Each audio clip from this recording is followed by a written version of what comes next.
वगैरह air ticket बहुत मुश्किल हो जाएगा। लेकिन जहां तक आपने पाकिस्तान की बात की, पाकिस्तान ने सूली पर लटकाया हुआ है आईसीसी को। भारतीय मीडिया रोज प्रोपेगेंडा करता है कि अब पाकिस्तान ने जो है ना बिल्कुल बाहर हो जाएगा। आज मैं देख रहा था एक यूट्यूबर, तो आज बहुत सारे इंटरनेशनल अखबारों में उस वायरस की बात भी हो रही है। अल्लाह उधर भी लोगों को महफूज रखे, इधर भी। और जो हमारी उनके साथ चश्मकर लड़ाई चल रही है, क्या इसका कोई वाया मीडिया निकल आएगा और लोग क्रिकेट खेल सकेंगे, हम उनके साथ एंजॉय कर सकेंगे? बहुत बहुत शुक्रिया सईद काजी साहब। दरअसल कहते हैं ना कि आमाल का दारोमदार नियत पर होता है। तो भारत की शुरू से नियत इस वर्ल्ड कप के आगाज से इतनी अच्छी नहीं थी, जिसकी वजह से अब आप देखें कि एक नागहानी आफत आ गई। और वो वायरस आया भी कहाँ, बंगाल में, और जो बराबर में है बांग्लादेश के। तो इस पर यकीनन, और फिर ये फैलता जाएगा, डॉक्टर्स भी इसका शिकार हुए हैं। तो इस पर यकीनन जो दुनिया के दीगर ममालिक, खासतौर पर जो गोरे ममालिक है, वो इस पर तहफुजात का इजहार कर रहे हैं कि पूरा कहीं टूर्नामेंट ना श्रीलंका शिफ्ट हो जाए। ये भी पॉसिबिलिटी है, लेकिन अब बहुत मुश्किल होगा। लॉजिस्टिक और दीगर चीजें जो है, अकोमोडेशन वगैरह, एयर टिकट बहुत मुश्किल हो जाएगा। लेकिन जहां तक आपने पाकिस्तान की बात की, पाकिस्तान ने सूली पर लटकाया हुआ है आईसीसी को। भारतीय मीडिया रोज प्रोपेगेंडा करता है कि अब पाकिस्तान ने जो है ना बिल्कुल बाहर हो जाएगा। आज मैं देख रहा था एक यूट्यूबर, तो ये कह रहा था कि पाकिस्तान के टिकट्स तैयार हो गए, टीम रवानगी के लिए तैयार है। मेरे ख्याल में पाकिस्तान क्रिकेट बोर्ड ने जो कार्ड खेला है, बड़ा स्मार्ट कार्ड खेला है काजी साहब। और जिस अंदाज से उनको मखमसे में मुब्तला करके रखा है, मैं बड़ी सलीस उर्दू बोल रहा हूँ, जो उनको मखमसे में मुब्तला करके रखा हुआ है कि जुमे या पीर तक। अब आप देखें, इतवार को पाकिस्तान और ऑस्ट्रेलिया की जो T20 सीरीज है वो खत्म होगी, और इस दौरान पाकिस्तान अंडर-19 का मैच भारत की अंडर-19 से अंडर-19 वर्ल्ड कप में भी है। तो इन तमाम चीजों को मद्देनजर रखते हुए, और फिर पाकिस्तान को रवाना होना है, प्रैक्टिस मैच भी वहां जाकर खेलना है। 7 फरवरी को पाकिस्तान का पहला मैच है। तो मैं समझता हूँ कि इस गू-मगू की कैफियत में मुझे लग रहा है पाकिस्तान जाएगा जरूर, लेकिन जो झटके देना थे वो दे दिए। अब पाकिस्तान पे डिपेंड करता है काजी साहब कि आया वो भारत के खिलाफ जो 15 फरवरी का मैच है उसका बॉयकॉट करता है, उसकी एक सॉलिड रीजन बनाता है कि हमारी हुकूमत ने मना किया है।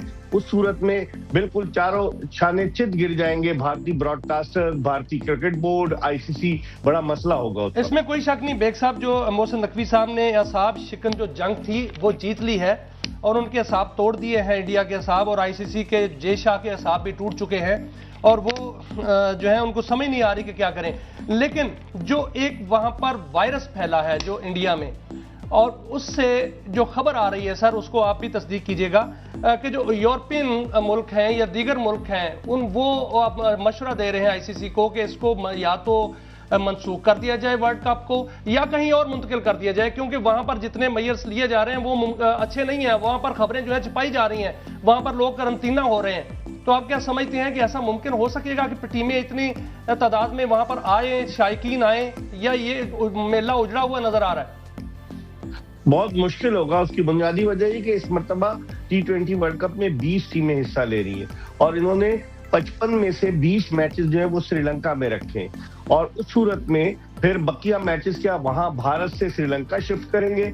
It will be a difficult job. तो मैं समझता हूं कि इस वक्त एक ऐसी सिचुएशन में आ गई है आईसीसी कि जिस पर उसको बहुत सोचो विचार करना होगा, कोई एक दिलेराना कदम उठाना पड़ेगा। क्योंकि अगर ममालिक नहीं आए, ब्रॉडकास्टर्स नहीं आए, वैसे ही आपको पता है कि बांग्लादेश ने कह दिया है कि वर्ल्ड कप का कोई भी मैच बांग्लादेश में नहीं दिखाया जाएगा। इतने आई बॉल्स हैं बांग्लादेश में, अगर वहां नहीं दिखाया जाएगा तो ब्रॉडकास्टर्स, और खासतौर पर जो इश्तिहार है, भारत में 1 मिनट का इश्तिहार $4,800 का है। तो वो इश्तिहारात की मद में भी नुकसान होगा, दीगर चीजों में नुकसान होगा। तो मैं नहीं समझता कि ऐसी कोई सूरत हाल होगी, क्योंकि अब बहुत कम दिन रह गए हैं कि टीमों को आप शिफ्ट करें श्रीलंका। ये बड़ा डिफिकल्ट होगा। अच्छा बेग साहब, एक मैं बड़ा अजीब सा सवाल कर रहा हूं आपसे। एक तो आपने बता दिया कि 1 मिनट के इश्तिहार की इतनी कीमत है, फिर प्लेयर्स की फीस है वो भी बड़ी हाई है, फिर जो एड्स हैं मैं उसकी बात कर रहा हूं। मगर इन तमाम के अलावा भी तो पैसा, क्या लगता है आपको पाकिस्तान के और इंडिया के मैच में जाहिर पैसा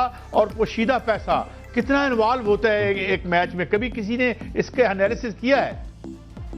पोशीदा पैसे की तो आपने बात जो कर दी ना काजी साहब, तो मुझे याद आ गया जो पाकिस्तानी क्रिकेटर्स बेचारे लुट गए थे। वो बंदा मंदिर आम पर आ गया, अब्दुल रहमान, उसने कहा कि 6 से 8 महीने में पैसे वापस कर दूंगा। तो अब लोग ये पूछ रहे हैं कि इतनी अरबों रुपए की रकम गई कैसे? और जब आप क्रिकेट की बात करते हैं तो आपने कहा जाहिरी पैसा और पोशीदा पैसा, तो यकीनी तौर पर एक बहुत खला पैदा हो जाएगा, एक बड़ा डिजास्टर होगा अगर ये वर्ल्ड कप अभी नहीं होता। और फिर इसके बाद कब होता है, क्योंकि इसके बाद जो है वो तो आईपीएल हो रही है भारत में, पाकिस्तान में पीएसएल हो रही है, फिर रमजान भी आ जाएंगे और फिर उसके बाद और भी दीगर सीरीज है, तो बड़ा मुश्किल होगा आईसीसी के लिए। और अच्छा बेग साहब, इसी बात पे थोड़ी वजाहत चाहूंगा, ये कितना पैसा था और कितने इंटरेस्ट पे और कितने सूद पे था? क्योंकि माशाल्लाह काम तो बड़ा किया अपना हमारे सईद अनवर साहब ने, बहुत बारिश, और अल्लाह ताला उनके मर्तबे बुलंद करे, तो इसमें कोई बहुत बड़ा सूद भी इन्वॉल्व था। अगर काजी साहब मैं आपको पैसे दे रहा हूं और आप बिजनेस में लगा रहे हैं, और बिजनेस में लगाने के बाद अगर आप मुझे 20% 30% प्रॉफिट देंगे, कुछ के तो पैसे पूरे भी हो गए जो छोटे थे, तो आप खुद सोच लेंगे फिर कैसे वो सूद नहीं होगा तो क्या होगा, कि अपने घर से देंगे। और आपने बात की सईद अनवर की, सईद अनवर इनमें वो वाहिद क्रिकेटर हैं जो अपनी 2003 में रिटायरमेंट के बाद से बिल्कुल क्रिकेट से अलग थलग हो गए। लेकिन यहाँ पर इन खिलाड़ियों ने अपना मुस्तकबिल महफूज बनाने के लिए पैसा जो था वो इन्वेस्ट किया। पता चला जिस आदमी के पास पैसा इन्वेस्ट हुआ उसने अपना मुस्तकबिल महफूज बना लिया और इनका मुस्तकबिल तारीख करके निकल लिया।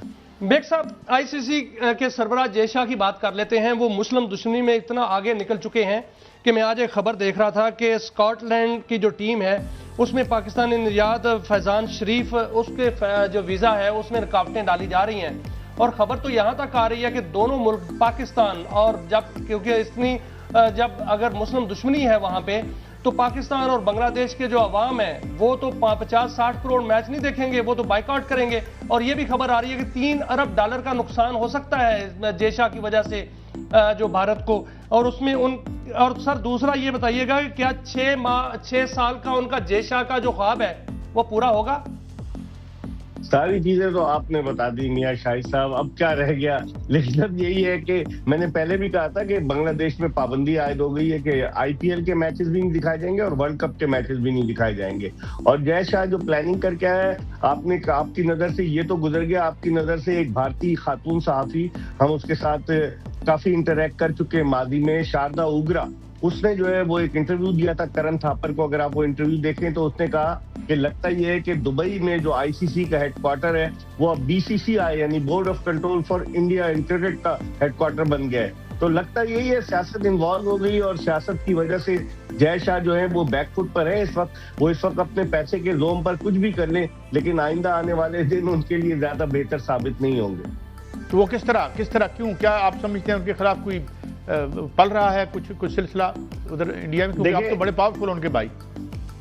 अब भाई तो पावरफुल है, अगर उनका जो है वो उनके वजीर दाखिला का बेटा जो आईसीसी का चेयरमैन है, तो हमारा वजीर दाखिला भी तो काजी साहब पाकिस्तान क्रिकेट बोर्ड का चेयरमैन है। और रिसेंटमेंट शुरू हो गया है जय शाह की इन हरकतों की वजह से। लोगों ने दबी आवाजों में उन्हें बुरा भला कहना शुरू कर दिया है। भारत में भी, भारत में कुछ सेंसिबल सहाफी हैं, कुछ और क्रिकेट लवर्स हैं, वो कह रहे हैं कि जय शाह के आने के बाद, अब काजी साहब आप देखें 38-39 साल की उम्र में कोई आदमी आईसीसी का चेयरमैन बन जाए।